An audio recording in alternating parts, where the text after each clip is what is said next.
What's up, everyone? On this episode of Fish Quest, we are in the mountains of Wyoming chasing Snake River Cutthroats. The Snake River Cutthroat is the species of cutthroat I'm most familiar with. While growing up, I've spent many summers with my family chasing this awesome aggressive subspecies.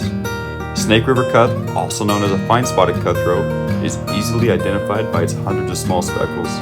Genetically, it cannot be distinguished from the Yellowstone cutthroat.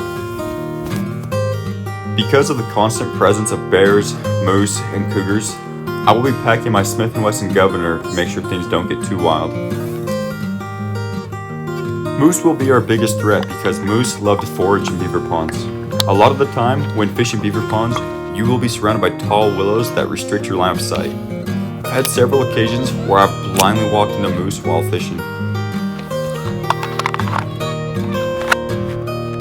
After a day on the road, we grab a quick bite of homemade freeze-dried chicken noodle soup to keep my posse happy. After lunch, I waste no time getting down to business. I'll be using my 9-foot 5-weight Cast King telescoping fly rod. I love how this rod packs down quickly and is perfect for smaller streams like this. With it being early fall, the grasshoppers are still out in force. So, to match the hatch, I tie on a similar pattern to what I'm seeing.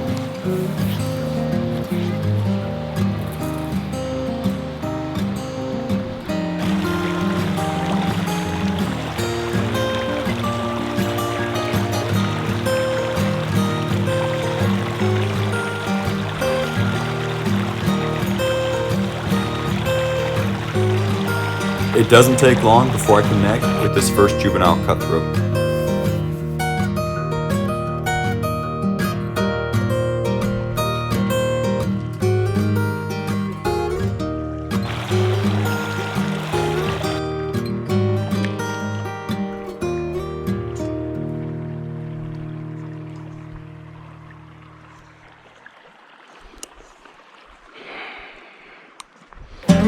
Beaver ponds typically have a high biodiversity. Everything from salamanders to fish are easily found here.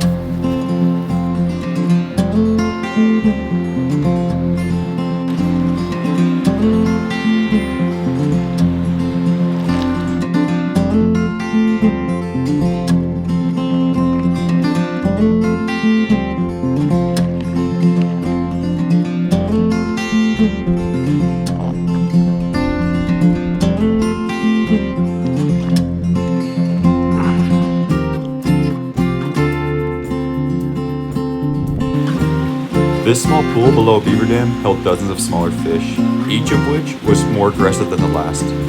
Every cast into the pool, I'd get to watch the fish race each other to try and grab at the foam hopper first. Typically, when confronted with small fish, you will need to downsize your hook, or you can just be lazy like me and wait for a bigger fish to finally come along.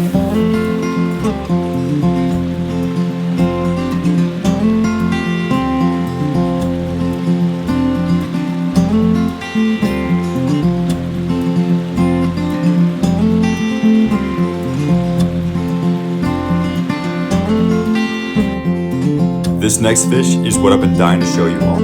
This next fish is more mature and is a fairly good representation of what a Snake River Cutthroat is.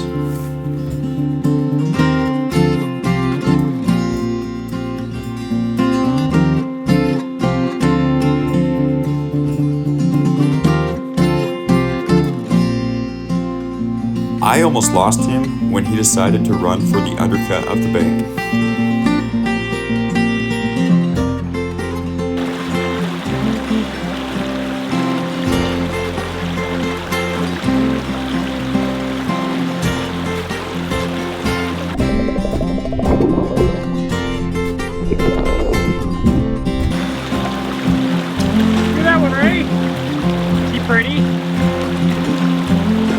I absolutely love the golden bronze of the sides and the orange fins.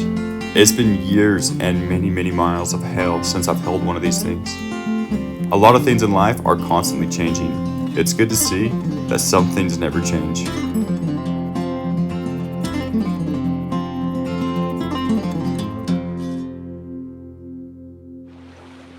Keep quiet. Guys, stay quiet. Just like my father before me, I want my daughter to have the same love for God's creations that I do. Even though it's not always the easiest accommodating a 4-year-old on fishing trips, it's always worth it for the laughs they bring you and the memories made together.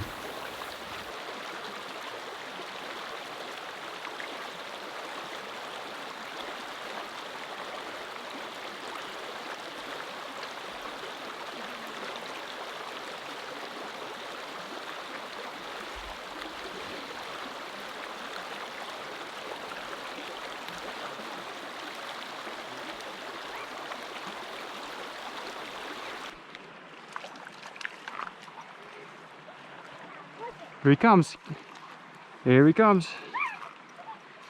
Look at that cutie. Oh, no. Look at that cutie. I'm in the water too.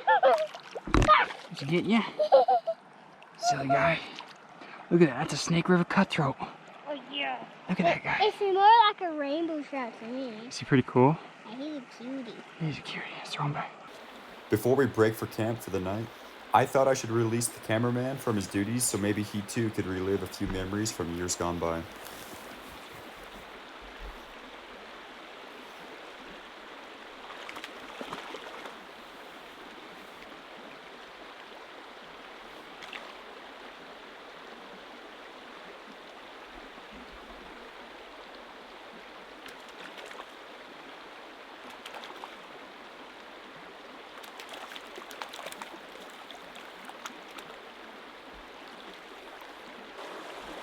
Push-ups. Let's show them to me. For dinner, we will be cooking some teriyaki ribeye, chicken, and peppers on our Takibi fire and grill by Snow Peak. I've used this grill maybe a dozen times now, and I love it more and more with each use. What I love about it is that it compacts flat for easy travel. It also acts as a low-impact fire pit that you can use most anywhere.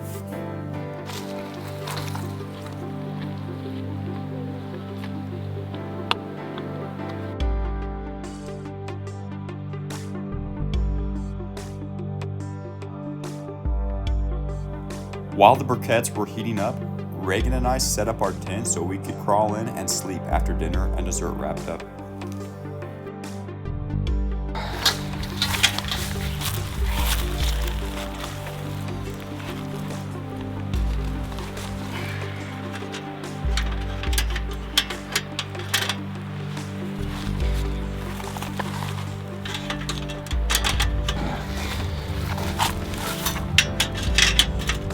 Slides. A kitty slide, but it's not for kittens, it's for...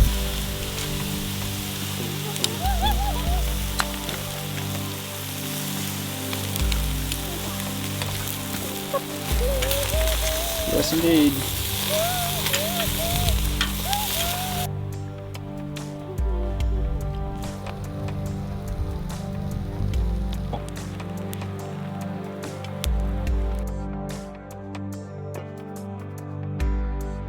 Reagan's 1,000-yard stare is always a good indicator that it's time to call it for the day and start fresh the next.